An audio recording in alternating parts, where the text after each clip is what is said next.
خوشی تو وہ ہے جو انسان کے دل سے نکلتی ہو، کیونکہ بات یہ ہے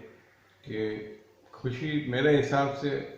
دو غموں کے درمیان کا جو وقفہ ہے وہ خوشی ہے۔ خوشی حاصل کرنے کے لیے انسان اپنا ایک ٹارگیٹ بناتا ہے کہ مجھے زندگی میں کیا چیز حاصل کرنی ہے۔ وہ ٹارگیٹ کے لیے اسٹرگل کرتا ہے۔ اس کے اسٹرگل کے اندر ساتھ ہی یہ ہوتا ہے کہ وہ اسٹرگل اس حد تک ہوتی ہے کہ وہ اپنی آرام اور جو راحت کا ٹائم پیریڈ ہے وہ قربان کرتا ہے اور اسٹرگل مسلسل کرتا رہتا ہے، جس کو جہد مسلسل کہتے ہیں۔ یہ چیز کرتے کرتے انسان اپنی جس چیز کا اس نے ٹارگیٹ بنایا ہوتا ہے، جب وہ اس کو حاصل کر لیتا ہے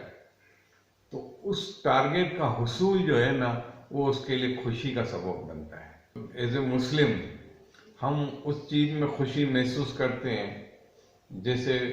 ہم کوئی نیک عمل کریں تو المسلمان کو اس نیک عمل سے خوشی محسوس ہوتی ہے،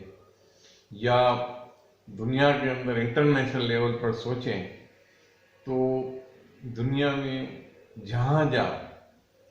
دینی کام ہو رہے ہیں اور اس سے بھی خوشی ہوتی ہے، یا جہاں پر یہ ہوتا ہے کہ کسی جگہ مسلمانوں پہ اگر ظلم ہوا ہے جس کا ہم کو غم ہے، وہ ظلم کے اندر ظلم ختم ہو جاتا ہے تو وہ بھی ہمارے لیے خوشی کا سبب بنتی ہے ایز اے مسلم۔